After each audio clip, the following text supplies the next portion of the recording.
Europe 1, historiquement vôtre, avec Stéphane Bern. Mes aïeux, quelle époque, mes aïeux, quelle époque. Oui, mes aïeux, quelle époque, une époque et même plusieurs qu'on vous raconte chaque jour dès 16h.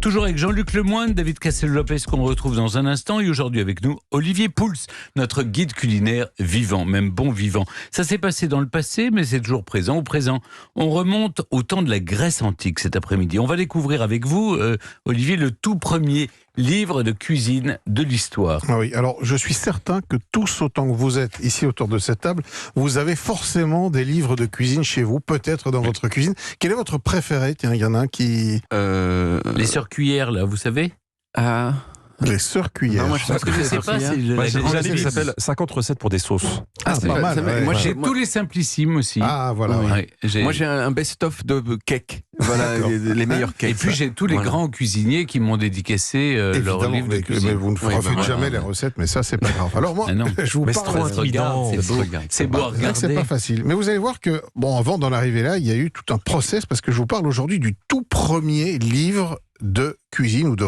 recettes, si l'on peut dire, qui était très éloigné de ce qu'on trouve aujourd'hui. Alors, son auteur est un certain Archestrate, poète, voyageur et grand amateur de gastronomie.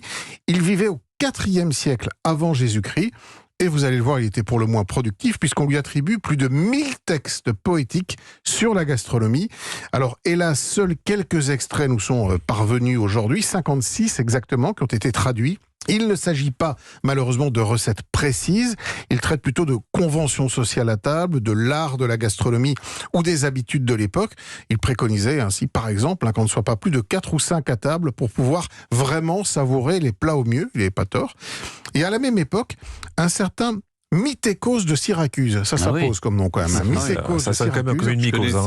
Ouais. Mykonos de... Moi, je pense que c'est mycose. Mytécos de Syracuse. Lui, c'était un cuisinier originaire de Sicile et il a rédigé un livre qui contient des recettes, le fameux premier livre de recettes, Art culinaire. De quelles recettes s'agit-il d'une part? Et est-ce qu'on peut nous-mêmes les refaire? Alors, une seule, malheureusement, nous est parvenue. Ah oui. Elle tient en une ligne, ce qui explique comment préparer du poisson. Alors, prenez note, les amis. Vider, jeter la tête, laver, couper en tranches, ajouter du fromage et de l'huile d'olive. Oui, c'est... Bon, c'est pour le moins succinct, mais ça donne une petite indication de ce qu'on pouvait manger à l'époque, parce que la présence de fromage dans cette recette, dans ce plat, qui paraît presque un peu incongru, eh bien, elle serait typique de la cuisine de Syracuse. Mais alors, si vous voulez un livre de cuisine un peu plus complet, je vous suggère alors de vous pencher sur le De Re Coquinaria, livre romain rédigé, lui, au IVe siècle et inspiré par un certain Apicius, un Romain oui. bon vivant qui dépensait des fortunes en nourriture, un peu comme moi. Et là, on peut vraiment trouver des recettes, Olivier. Oui, 468 recettes recensées en 10 tomes. Le garum, qui est une sauce à base de poisson fermenté. Ah. Les charcuteries, déjà à l'époque. Des plats à base de vin, de volaille ou de poisson. Ils sont classés et donnent lieu à des explications qu'il n'est pas toujours facile de comprendre, parce que même si la version est traduite, la manière de les écrire ou de les décrire, évidemment, est un peu particulière. On y découvre en revanche que les Romains mangeaient de la viande bien cuite. Le cru était synonyme de barbarie et de pauvreté, que les sauces étaient aigres-douces et qu'ils utilisaient beaucoup d'herbes aromatiques. Alors à l'époque, on ne rédigeait pas, je vous l'ai dit, de livres de recettes comme aujourd'hui, liste des ingrédients, grammage, déroulé, temps de cuisson, mais plutôt des textes très vagues. Il faut en réalité attendre le 19e et même le 20e siècle pour voir apparaître les livres de cuisine tels que nous les connaissons.